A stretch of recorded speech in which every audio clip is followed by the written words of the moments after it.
Hello friends, आप सभी का फिर से स्वागत करते हैं हमारे चैनल ज्योति फन व्लॉग पर। तो आप सभी देख रहे हैं जुनून या पागलपन भाग 4। इससे पहले इस कहानी के 3 भाग अपलोड हो चुके हैं चैनल पर। प्लीज़ आप सभी लोग वो भाग ज़रूर पढ़ लीजिएगा। तो आप सब ने अब तक पढ़ा था, अवनी अपने घर से भाग जाती है अपनी शादी तोड़कर।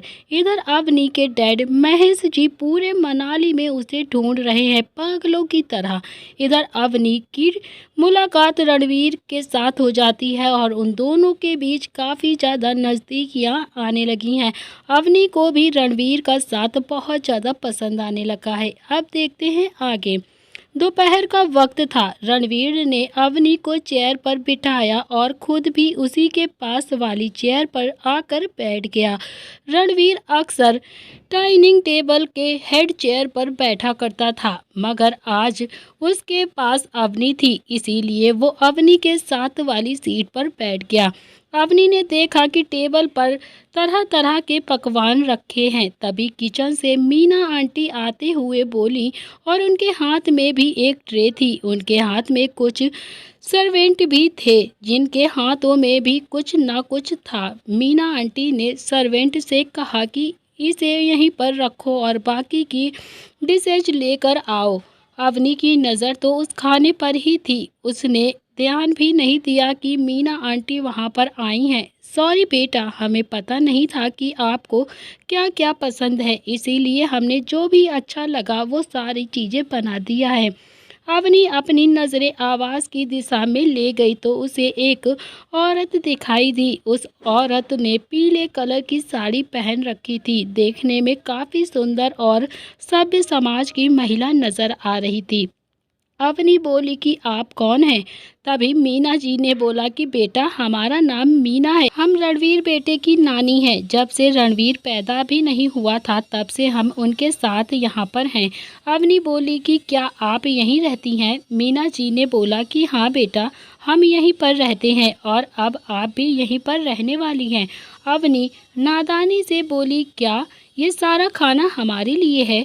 पर इतना सारा खाना तो हम नहीं खा पाएंगे। अवनी इतनी मासूम भरी बातें बोल रही थी। रणवीर और मीना आंटी जोर जोर से हंसने लगते हैं उसे देखकर। अवनी, अब आप सब हंस क्यों रहे हैं? हमने कुछ गलत कह दिया क्या? तभी रणवीर बोला कि नहीं जान, आपने कुछ भी गलत नहीं कहा है और हाँ, ये सब आपके लिए ही है। आपको इसमें जो पसंद हो आप खा सकती हैं। इसका मतलब ये नहीं कि सब आपको ही खाना पड़ेगा। आप जितना आपको ठीक लगे आप उतना खा सकती हैं। ओके। अवनी ने भी शर्म से नज़रें झुका दी। मीना आंटी बोली, बेटा आपको क्या खाना है बताइए, हम बना देते हैं। अवनी, कोई बात नहीं आंटी, वैसे भी हम कुछ भी खा लेते हैं, आपको चिंता करने की कोई भी ज़रूरत नहीं है। तभी मीना आंटी बोली कि ठीक है बेटा, तो हम पर्स देते हैं आपको, ठीक है। वहाँ इस वक्त टेबल पर बहुत सारी चीज़ें रखी हुई थी, जिसमें से पालक पनीर, राजमा चावल, बूंदी का रायता, गट्टे की सब्जी, खीर, लड्डू, रसमलाई, बहुत सारी डिशेज वहाँ पर मौजूद थी। अगर उसे गिना जाए तो वो बहुत ही ज़्यादा टाइम लग जाता। तभी मीना जी ने अवनी और रणवीर को एक एक कर कर सब्जी परोसी। रणवीर ने एक निवाला लिया और अवनी के एक कौर को खिलाने लगा। अवनी तो पहले ही हैरान हुई थी, बाद में वो बोली कि हम खा सकते हैं, हम खुद ही खा लेंगे, अभी हमारे हाथों में दर्द नहीं हो रहा है। तभी रणवीर बोलता है कि हम जानते हैं जान, आप खा सकती हैं, पर हम आपको अपने ही हाथों से खिलाना चाहते हैं। रणवीर ने अवनी को बोलने का मौका भी नहीं दिया और उसे एक निवाला खिला दिया।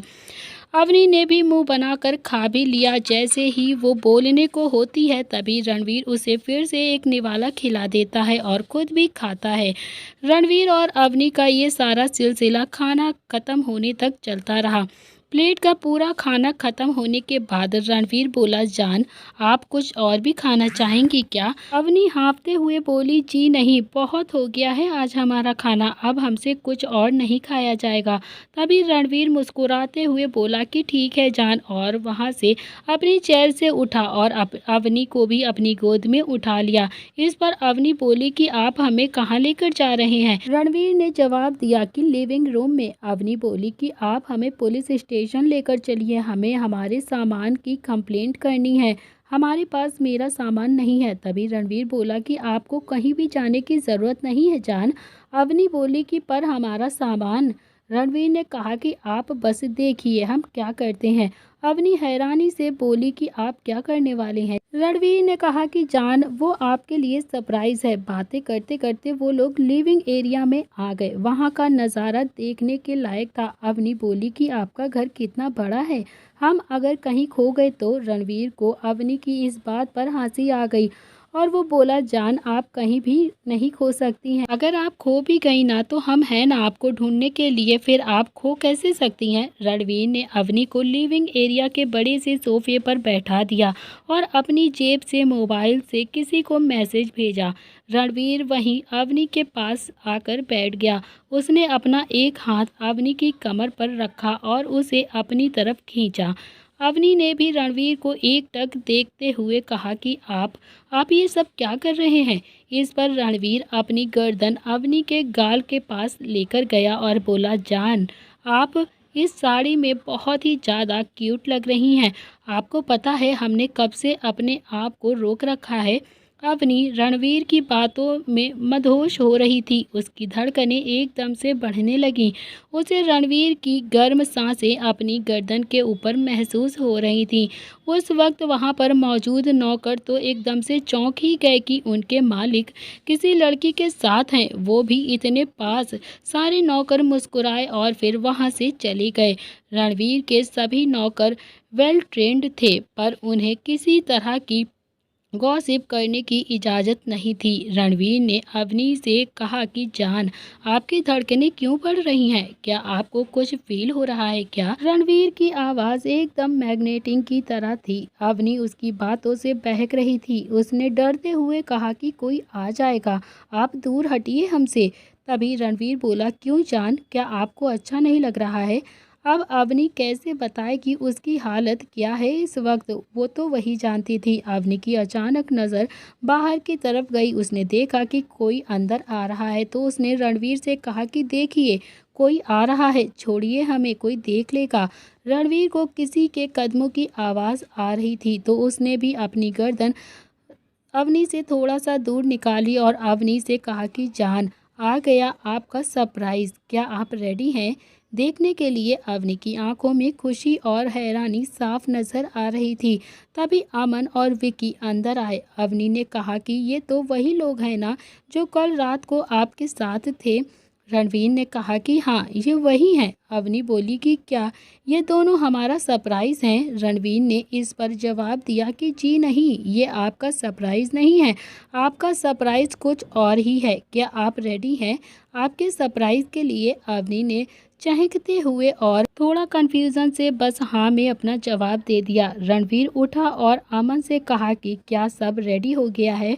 अमन ने भी जवाब दिया कि हाँ सर, सब रेडी है, जाओ जाके लेकर आओ। अमन ने जवाब दिया ओके सर और बाहर की तरफ बढ़ गया। थोड़ी देर के बाद अमन के हाथों में एक बैग थी। जैसे ही वो लेकर अंदर की तरफ आ रहा था, अवनी तो पहले ही हैरान हुई और फिर उसे समझ में आया कि ये तो उसी का ही बैग है। उसने रणवीर को देखकर कहा कि ये तो हमारा बैग है, पर आपके पास कैसे, कहीं वो आपके तो चोर नहीं थे। वैसे भी आपने कहा है कि आप हमें 3 सालों से जानते हैं, तो क्या पता आप हम पर नज़र रख रहे हों। अवनी की ये सारी बचकानी बातों से रणवीर हैरान हो गया और फिर उसने अपने मन ही मन बोला क्या ये मुझे चोर समझ रही है। फिर वो अवनी से बोला कि क्या मैं तुम्हें इस तरह का इंसान नज़र आता हूँ, तुम्हें मैं चोर दिखता हूँ जो इस जैसी हरकत करूँगा। वैसे भी ऐसी बचकानी हरकत तुम ही करती थी कॉलेज में। अवनी तो रणवीर के कॉलेज की बात सुनकर मानो सदमे में चली गई हो और वो थोड़ा हिचकिचाहट से बोली कि आपको कैसे पता। तभी रणवीर थोड़ा सा मुस्कुराया और बोला कि वो इसीलिए क्योंकि मुझे मेरी जान की हर एक बात पता है, उतनी जितनी कि आपको भी नहीं पता होगी, समझी जान। रॉय पैलेस में रणवीर ने अवनी की बातों पर जवाब दिया वो इसीलिए क्योंकि मुझे मेरी जान के बारे में सब कुछ पता है। अवनी ने विक्की और अमन की तरफ इशारा किया और बोली आप हमें ये बताइए कि ये दोनों कौन हैं और ये हमारा बैग कैसे लेकर आए हैं। और यहाँ पर क्या कर रहे हैं। इस पर रणवीर ने एक गहरी सांस ली और अवनी की बगल में बैठकर उन दोनों की तरफ इशारा किया। विक्की ने कहा कि हेलो मैम, मैं विक्की सर का असिस्टेंट हूँ। फिर अमन ने भी कहा कि हेलो मैम, मेरा नाम अमन है और मैं रणवीर सर का ड्राइवर हूँ और साथ में उनका पर्सनल बॉडीगार्ड भी। उन दोनों के जवाब पर अवनी बोली कि हाय विकी जी, हाय अमन जी, आप लोगों से मिलकर मुझे बहुत अच्छा लगा। रणवीर की तो बस गुस्से से आंखें ही लाल हो गई थी। उसने कहा कि हमसे तो हर वक्त डरती रहती है और इनको आप जी कहकर बुला रही हैं। विक्की और अमन तो बस चौंक ही गए थे कि उनके बॉस उनसे जल क्यों रहे हैं। अवनी कुछ कहने को हुई, तभी रणवीर ने अवनी की तरफ देख अमन से कहा कि सामान रूम में पहुंचा दो, तुम जाके मीटिंग की तैयारी करो। अमन और विक्की दोनों ही वहां से जाने के बाद रणवीर अवनी की तरफ बढ़ा। अवनी अपनी थैंक यू बोलते हुए बोली कि आप ये क्या कर रहे हैं। इस पर रणवीर ने अवनी को अपनी बाहों में खींचा और उसका एक हाथ अवनी की कमर पर रखा था और दूसरे हाथों से उसके बालों को पीछे करने लगा।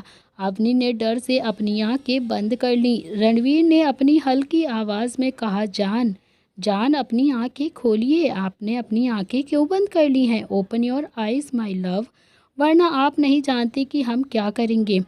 अवनी ने जैसे ही ये सुना वो डरते डरते बोली कि पहले भी आप हमें बताइए कि आपको हमारा सामान ये कहाँ से मिला है, पहले मुझे ये जानना है। रणवीर ने उसी पोजीशन में अवनी को अपने और भी पास खींचा और बोला कि जान, हम कुछ भी कर सकते हैं, अभी आपको पता नहीं है। तभी अवनी बोली कि रणवीर प्लीज़ मुझे बताइए। तभी रणवीर ने उसके मुंह पर अपनी उंगली रख कर बोला कि पहले आप हमें बताइए कि आपने हमें कभी भी नाम से नहीं बुलाया और आपने उन दोनों को जी कहकर बुलाया। आप हमारी बात ध्यान से सुनिए, आप उनसे बात नहीं करेंगी, समझी आप, वरना। उसने इतना ही कहा और अवनी को उसके कंधे पर किस कर दी और अपनी जगह से उठ गया। उसने जाते जाते अवनी से कहा कि आपको अगर किसी भी चीज़ की कोई भी ज़रूरत हो तो आप मीना आंटी से बोल सकती हैं, आप उनको अपनी हर बात बता सकती हैं, हम जल्द ही वापस आ जाएंगे। ओके। अवनी अभी तक उस सदमे से बाहर नहीं आई थी। उसे लगा कि रणवीर अभी भी उसी के पास है। तभी मीना आंटी आई और उन्होंने अवनी के कंधे पर हाथ रखा और कहा, बेटा आप ठीक है ना, आपको कुछ ज़रूरत है क्या। तभी अवनी ने जैसे ही मीना की आवाज़ सुनी वो होश में आ गई और वो घबरा कर इधर उधर देखने लगी। मीना आंटी ने कहा कि बेटा आपको कुछ चाहिए क्या। अवनी ने जवाब दिया कि नहीं आंटी, पर हमें आपसे कुछ पूछना था। मीना जी ने कहा कि आप क्या पूछना चाहती हैं बेटा, आप पूछ सकती हैं हमसे, आपका तो हक बनता है हर चीज़ पूछने का। बोलिए बेटा, क्या जानना चाहती हैं आप। अवनी ने मीना जी को अपने पास बैठाया और बोली, आंटी जी हमें ना रणवीर जी के बारे में आपसे कुछ जानना है, क्या आप हमें बताएंगी। उन्होंने जवाब दिया, क्यों नहीं बेटा, ज़रूर बताएंगे हम आपको। आफ्टर ऑल आप रणवीर की जान है, आपको हर हक है उनके बारे में जानने का। अवनी बोली कि क्या आपको उनके बारे में सब कुछ पता है। मीना जी ने बोला कि हाँ बेटा, हमें सब कुछ पता है रणवीर जी के बारे में, हमने ही तो संभाला है उनको बचपन से ही। बेटा रणवीर न सिर्फ बाहर से ही सख्त है, अंदर से वो बिल्कुल बच्चा है। रणवीर न सबसे ज़्यादा अपनी फैमिली से प्यार करते हैं, उनके लिए किसी भी हद तक वो जा सकते हैं। अवनी ने पूछा कि आंटी जी वो काम क्या करते हैं। बेटा आपको सच में नहीं पता कि वो क्या काम करते हैं। अवनी ने अपना सर ना में हिलाया तो मीना जी बोली कि बेटा रणवीर एक बिजनेसमैन है, राय ग्रुप ऑफ इंडस्ट्री के सीईओ हैं रणवीर। अवनी तो रणवीर के बारे में जानकर हैरान ही हो गई थी। ऐसे ही बातें करते करते शाम हो गई। तभी मीना जी और अवनी तो आपस में काफ़ी अच्छे से घुल मिल गई थी और एक दूसरे की दोस्त की तरह बातें कर रही थीं। तभी शाम का वक्त हो चला था। रणवीर मीटिंग से वापस आया। उसने इधर देखा न उधर देखा, सीधा लिफ्ट की तरफ बढ़ गया। लिफ्ट में जाकर उसने थर्ड फ्लोर का बटन प्रेस किया। लिफ्ट से निकलकर रणवीर अपने कमरे में गया और उसने देखा कि अवनी कमरे में नहीं है और तो उसने इंटरकॉम पे कॉल किया। उस कॉल को किसी नौकर ने उठाया। तभी रणवीर ने कहा कि मैम कहाँ पर हैं। उस नौकर ने जवाब दिया कि सर वो मैम मीना जी के साथ गार्डन में है। तभी रणवीर ने सीधा फ़ोन काट कर दिया और गुस्से से बोला कि ये लड़की समझती क्यों नहीं है कि अभी उसे चोट लगी है और उसे आराम करना पड़ेगा, मगर इसको आराम करना ही नहीं है। तभी रणवीर ने आप देखा न ताब वो सीधा बाहर की तरफ बढ़ गया। गार्डन में अवनी फूलों को देखकर मुस्कुरा रही थी। उसके साथ एक छोटा सा फूलों का गुलदस्ता भी था जिसके साथ वो खेल रही थी। रणवीर गार्डन की तरफ आ गया और उसने देखा कि अवनी बड़ी ही मासूमियत के साथ मुस्कुरा रही थी और उसका चेहरा बिल्कुल गुलाब की तरह लाल था। तो उसके दिल को बहुत ही सुकून मिला जो वो बरसों से ढूंढ रहा था। तभी रणवीर ऐसे ही थोड़ी देर तक उसे बस निहारता रहा और बहुत ही प्यार से उसे घूर रहा था। वो अवनी की तरफ बढ़ गया। रणवीर अवनी के सामने आकर खड़ा हो गया और बोला कि नहीं। सीधा अवनी को गोद में उठा लिया और फिर जाने लगा। जाते जाते आंटी से कहा कि हमारा खाना आप ऊपर ही भिजवा दीजिएगा। ओके। मीना जी ने भी कहा कि ठीक है बेटा, हम आपका खाना ऊपर कमरे में पहुंचा देंगे और वो भी सीधा किचन की तरफ जाने लगी।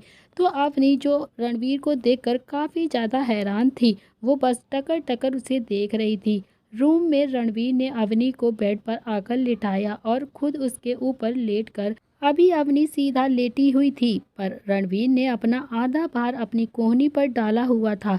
उसने कहा कि जान तो क्या कर रही थी आप बाहर गार्डन में? हमने मना किया था ना आपको कि आपको भी बहुत चोट लगी है, आप कहीं भी बाहर नहीं जा सकती हैं। आप भूल क्यों जाती हैं? अवनी ने अपनी टिमटिमाती आंखों से अकड़ते हुए कहा कि हम बोर हो रहे थे कमरे में और वैसे भी अभी हमारा पैर दर्द नहीं कर रहा था।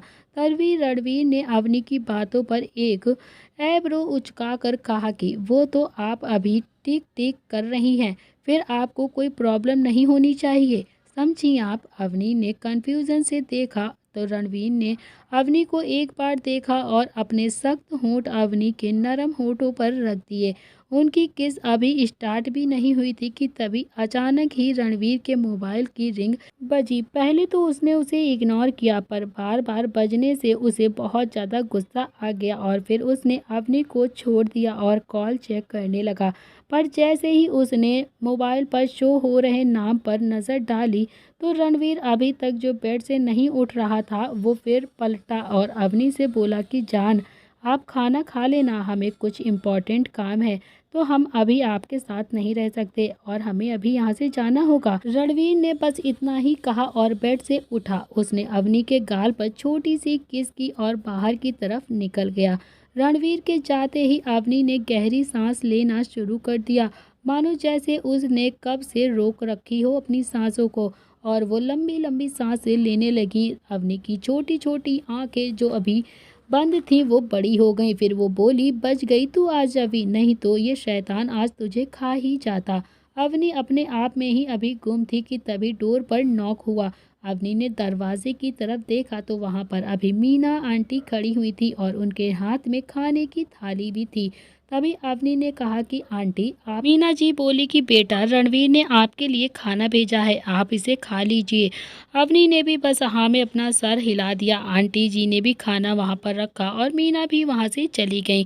तभी अवनी ने जल्दी से खाना खा लिया और खाना खाने के बाद उसे जल्द ही नींद आने लगी। थोड़ी ही देर बाद वो सो गई। आंटी ने अंदर आकर देखा तो अवनी बहुत ही गहरी नींद में सो रही थी। उन्होंने थाली उठा ली और फिर बाहर की तरफ चली गई। बाहर आकर मीना जी ने अपना फ़ोन निकाल कर किसी को मैसेज भेजा। सुनसान सड़क पर 3 गाड़ियां तेज़ी से कहीं जा रही थीं। वो सारी गाड़ियां रॉयल्स रॉयल की गाड़ियां थीं। आगे की और पीछे की और गाड़ी में बॉडीगार्ड्स बैठे हुए थे। बीच वाली गाड़ी में एक आदमी बैठा हुआ था जिसका ऑरा काफ़ी ज़्यादा खतरनाक लग रहा था। उसी गाड़ी के पैसेंजर सीट पर उसका असिस्टेंट बैठा हुआ था। गाड़ियां बहुत ही स्पीड से जा रही थी, जैसे वो किसी की पीछा कर रही हो। तभी अचानक से उस गाड़ी में बैठे इंसान के मोबाइल पर एक मैसेज आया। उस इंसान ने मैसेज चेक किया तो उसके चेहरे पर एक मुस्कान आ गई और फिर उस मैसेज में लिखा था कि अवनी ने खाना खा लिया है और वो सो भी गई है। मैसेज पढ़ने वाला इंसान कोई और नहीं था बल्कि रणवीर ही था, जिसने मीना आंटी को कहा था अवनी के बारे में पता करने के लिए। तभी मीना जी ने तुरंत ही रणवीर के पास मैसेज कर कर उसे अवनी के बारे में बता दिया था। रणवीर को भी काफ़ी ज़्यादा अच्छा लग रहा था अवनी का इस तरह से खाना खा के सो जाना। रणवीर ने सीट पर अपना सर एक रख दिया और गहरी सांस लेकर अपनी आंखें बंद कर ली और अवनी के ख्यालों में खो गया। थोड़ी देर बाद रणवीर की गाड़ियां एक बड़ी सी बिल्डिंग के आकर रुकी। बिल्डिंग देखने में बहुत ही ज़्यादा सुंदर और आकर्षक थी। उसे अगर नीचे से देखा जाए तो वहां तक नज़र भी नहीं पहुंच रही थी जहां तक उसकी ऊंचाई थी। बिल्डिंग इतनी ज़्यादा ऊंची थी कि उसे आदमी नीचे से ऊपर तक देख ही नहीं पाता। रणवीर के उतरने से पहले ही उसके बॉडीगार्ड ने उतरकर आसपास की जगह का मुआयना किया। फिर विक्की को इशारा किया। विक्की इशारा मिलते ही गाड़ी से उतरा और रणवीर के साइड का डोर ओपन किया। रणवीर ने फ़ोन को कोट में के पॉकेट में डाला और अपना कोट ठीक करते हुए वो गाड़ी से बाहर की तरफ निकला। बाहर आते ही रणवीर बिल्डिंग की तरफ अंदर बढ़ गया। रणवीर के साथ इस वक्त अमन और विक्की भी थे, जो एक चीफ की तरह काम कर रहे थे। वो इंसान जो चीफ था उसने पीछे देखा तो खुश हो गया। उसने कहा कि कम। रणवीर तो उनके पास रणवीर चला गया और उस इंसान ने रणवीर के कंधों पर हाथ रखा और उसे अपने गले से लगा लिया और बोला, I miss you my boy, मुझे बहुत याद आई है आपकी। रणवीर ने भी इस पर जवाब दिया कि मिस यू टू डैड, मैंने भी आपको बहुत मिस किया। ये इंसान जो चीफ के नाम से जाना जाता था वो रणवीर के डैड मिस्टर विजय राय थे, जो कि राय एजेंसी के चीफ थे। विजय जी रणवीर से पूरा 6 महीने बाद मिल रहे थे, क्योंकि इस टाइम रणवीर किसी मिशन पर था। रणवीर बोला कि dad where is mom, mom कहाँ पर हैं, वो दिखाई नहीं दे रही। तभी विजय जी बोले, बेटा वो तुम्हें तो पता ही है कि तुम्हारी मॉम। इसके बाद उन्होंने कहा कि बेटा आखिर आपको मिल ही गई आपकी princess, but dad house you know, आपको कैसे पता। तभी विजय जी बोले, बेटा तुम भूल रहे हो कि मैं कौन हूँ, मेरे जासूस हर जगह मौजूद हैं। रणवीर ने अपने डैड की बात पर अमन और विक्की की तरफ घूर कर देखा और गुस्से से अपने मन में बड़बड़ाया। तभी विजय जी बोले, बस उन्हें घूरना बंद कर बेटा, उन्होंने मुझे कुछ नहीं बताया। तभी विक्की और अमन बोले, हमने नहीं बताया सर। विजय जी माहौल को देखकर बोले, Ranveer let go to our work, this is important. Ranveer ने कहा कि डैड क्या बात है। विजय जी बोले, बेटा तुम्हारी आइडेंटिटी अभी तक किसी को भी नहीं पता है, पर मनी ने उसे जान लिया था एंड आई नो इट, कि तुमने उसे अपने तरीके से हैंडल भी कर लिया है। बट उन लोगों को मनी के गायब होने पर शक था, उन्होंने अपना प्लान एकदम से चेंज कर दिया था और अब हमें उनकी नीड भी नहीं है। मुझे तुम पर पूरा भरोसा है कि बेटा, इसीलिए मैं तुम्हें यहाँ पर ये मिशन दे रहा हूँ। पता लगाओ कि नेक्स्ट स्टेप उनका क्या होने वाला है और वो अब आगे क्या प्लान करने वाले हैं। उसका रणवीर बोलता है कि ओके डैड, डैड आप मॉम को लेकर कब आ रहे हैं। विजय जी बोले कि बेटा पहले अपनी जान को तो उस घर में अच्छे से सेटल होने दो, एक साथ इतने सारे झटके बर्दाश्त नहीं कर पाएगी वो मासूम सी बच्ची। और हाँ बेटा, इसके चक्कर में अपने दादा को बिल्कुल भी मत भूल जाना, उन्हें पता चलेगा अगर इससे पहले ही उन्हें बता देना, ओके। तभी रणवीर बोला, ओके डैड, अब मैं चलता हूँ वहाँ। बेटा अभी तक बीवी बनी भी नहीं है और अभी से उसके पीछे घूम रहा है। तो जैसे ही विजय जी ने कहा कि रणवीर शर्मा गया, तभी बोलते हैं कि वेल डन माय बॉय, लगे रहो। रणवीर ने अपने डैड की बातों पर कुछ भी नहीं कहा और वो बाहर की तरफ बढ़ गया। तभी रणवीर बाहर आकर अपनी गाड़ी में बैठा ही था कि उसके फ़ोन पर मीना जी की कॉल आई। रणवीर ने जल्दी से कॉल को पिक किया और बोला, क्या हुआ आंटी। मीना जी ने भी घबराकर बोला कि बेटा वो इतना ही बोल पाई थी कि तभी रणवीर जो टेंशन में बोला कि क्या हुआ है अवनी को, आप इतना ज़्यादा परेशान क्यों हैं। रणवीर को तो पहले भी कुछ अजीब सा ही महसूस हो रहा था। उसे थोड़ी सी बेचैनी पहले से ही महसूस हो रही थी। उसने मन ही मन कहा कि मुझे तो इतना अजीब क्यों लग रहा है, जैसे कि कुछ तो हुआ है अजीब जो मेरी ज़िंदगी से जुड़ा हुआ है। तभी आंटी की आवाज़ आई कि बेटा तू बस जल्दी से वापस घर आ जा। अवनी अवनी को नींद में ही पैनिक अटैक आ रहे हैं। रणवीर की धड़कनें मानो रुक सी गई हों और उसके मुंह से बस क्या ही निकला था कि तभी रणवीर बोला कि आंटी आप उसे जगाने की कोशिश बिल्कुल करिए, मैं अभी अभी आता हूँ। रणवीर ने तुरंत ही अमन से कहा कि मुझे बस 10 मिनट के अंदर रॉय हाउस जाना है, ड्राइव फास्ट करो, जल्दी से मुझे बस वहाँ पहुँचाओ। रणवीर ने अभी फ़ोन नहीं काटा था। उसने कहा कि आंटी ये कैसे हुआ। मीना जी बोली कि पता नहीं बेटा, मैं जब गई थी तब तो सब कुछ ठीक था, पर काम करने के बाद जब मैं यहाँ पर चेक करने के लिए आई तो अवनी को किसी चीज़ की ज़रूरत तो नहीं है, तो मैंने देखा कि वो नींद में ही चीख रही थी।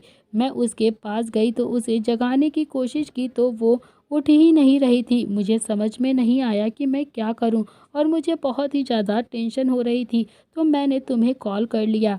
रणवीर की तो दुनिया ही लुट गई हो। उसे बहुत ही ज़्यादा अफसोस हो रहा था अपने आप पर। उसे थोड़ी देर के लिए ऐसा लग रहा था कि जैसे वो अवनी को खो देगा। अवनी की ये हालत कैसे हो गई। जल्दी चलो अमन। 7 मिनट बाद ही रणवीर की गाड़ी बस अपने रॉय पैलेस के पास आकर रुकी। रणवीर गाड़ी से उतरा और लंबे लंबे कदमों से अवनी के रूम की तरफ पहुंच गया। रणवीर का बस फुटेज रॉय हाउस से ज़्यादा दूर नहीं था, इसीलिए उसे आने में ज़्यादा समय भी नहीं लगा। रूम में रणवीर ने जैसे ही दरवाज़ा खोला तो उसकी सांसें एकदम से अटक गईं। वहाँ का माहौल एकदम ठंडा हो गया था। बेड पर अवनी पसीने से लथपथ पड़ी हुई थी। उसे किसी भी चीज़ का एकदम होश ही नहीं था। रणवीर सीधा अवनी के सिरहाने जाकर बैठा और उसने अवनी का हाथ जोर जोर से पकड़कर मलने लगा और बोला, जान जान आंखें खोलो, देखो मैं यहीं पर हूँ। प्रिंसेस प्लीज़ आंखें खोलो। अवनी अभी भी बेहोश थी, उसे होश में नहीं आया था। रणवीर ने लाचारी से मीना जी को कहा कि क्या आपने डॉक्टर को कॉल किया। तो मीना जी ने कहा कि हाँ बेटा, अभी आते ही होंगे, हमने तुरंत ही डॉक्टर को कॉल कर दिया था। तभी दरवाजे पर एक लेडी डॉक्टर खड़ी हुई थी। मीना जी ने दरवाज़ा खोला और बोली, आइए डॉक्टर, जल्दी से अंदर आइए। डॉक्टर ने जल्दी से अवनी को देखा और बोला कि इन्हें तो पैनिक अटैक आया है ना, जल्दी से हटिए, हमें इन्हें चेक करने दीजिए, हमें जल्दी से ही इनको इंजेक्शन देना होगा। तभी रणवीर की आवाज़ आई, आपको जो करना है आप करिए, बस इसे जल्दी से ठीक करिए। थोड़ी देर बाद ही रणवीर वहीं अवनी के पास ही बैठा था। अवनी भी अभी ठीक थी। तभी डॉक्टर ने रणवीर को कहा कि मिस्टर राय, मुझे आपसे कुछ इम्पोर्टेंट बात करनी है। इस पर रणवीर ने अपना सर हाँ में हिलाया और मीना जी को कहा कि आंटी आप यहीं पर रुकिए, हम अभी डॉक्टर से बात करके आते हैं, अवनी के पास ही रहिएगा। तभी वो दोनों ही रूम के बाहर आए।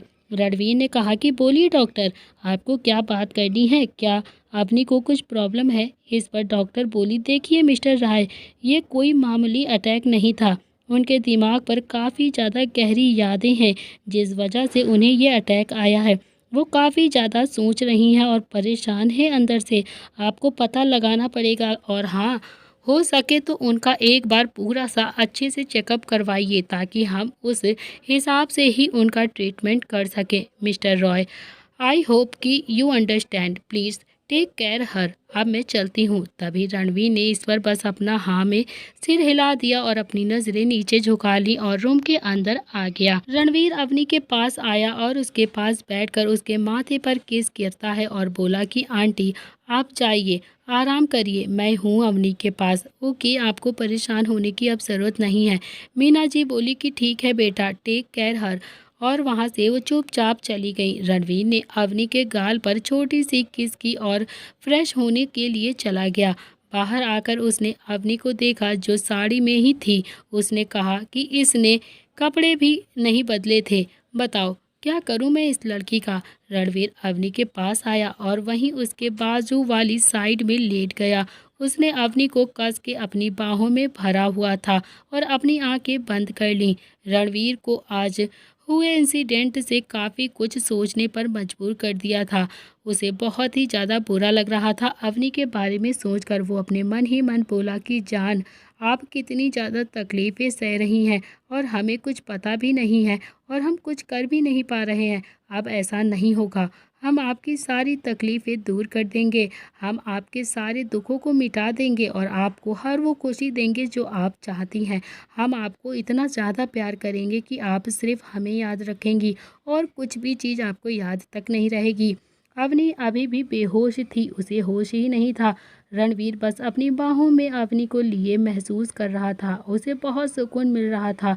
रणवीर ऐसे ही थोड़ी देर बाद अवनी को लेकर सो गया। सुबह का 7:30 बजे का समय हो रहा था। अवनी रणवीर की बाहों में आराम से सो रही थी। वो उठने लगी और कसमसाने लगी। उसने अपनी आंखें नहीं खोली हुई थी, पर जैसे ही वो उठने को हुई तो उठ नहीं पा रही थी। तभी रणवीर की मैग्नेटिक आवाज़ आई, चुपचाप से सो जाओ जान, अभी आपको नहीं उठना है। अवनी ने आवाज़ जैसे ही सुनी तो वो अचानक से अपनी आंखें खोल देती है और सामने देखने लगी तो उसने देखा कि इस समय रणवीर उसे पूरी तरह से जकड़े रहा था और उसकी बाहों में वो लिपट सी रही थी। तो उसने अपनी आंखें बड़ी करके कहा कि आप हमारे साथ बेड पर क्या कर रहे हैं और ऐसे आप हमें अपनी बाहों में क्यों भरे हुए हैं और हमें इस तरह से जकड़ क्यों रखा है आपने? छोड़िए, हमें जाने दीजिए यहाँ से, प्लीज़, हमें दर्द हो रहा है। रणवीर ने उसकी बात पर अपनी आंखें खोली और अवनी को देखा, जो कि गुस्से से बहुत ही ज़्यादा क्यूट लग रही थी और उसकी आंखें बड़ी बड़ी हो रखी थीं।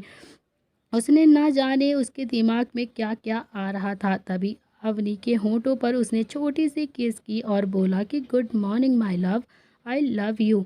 आप उठ गई, हमें तो पता भी नहीं चला। अवनी होश में आते ही बोली कि क्या आपको किस करने की बीमारी है क्या? जब देखो तब बस आप मेरे होंठों पर किस करते रहते हैं। इस पर रणवीर बोला कि जान, अगर आप इतनी प्यारी हरकतें करोगी ना तो हम थोड़ी ना खुद को रोक पाएंगे, हम कैसे खुद पर कंट्रोल कर पाएंगे, आप ही बताइए। अवनी ने अपनी छोटी सी आंखों को और भी छोटी करके देखा और बोलने को हुई हुई थी कि तभी रणवीर बोला कि जान, आप हमें ये बताइए कि आपको अटैक कब से आ रहे हैं। अवनी ने रणवीर की बात सुनी तो वो एकदम घबरा गई और एकदम से चौंक कर उसे देखने लगी। क्या होगा अब? क्या जवाब देगी अवनी रणवीर को? क्या अवनी को सच में पहले से ही ये अटैक आते थे या फिर ये उसका पहला अटैक था? क्या वजह है अवनी के अटैक के पीछे? ये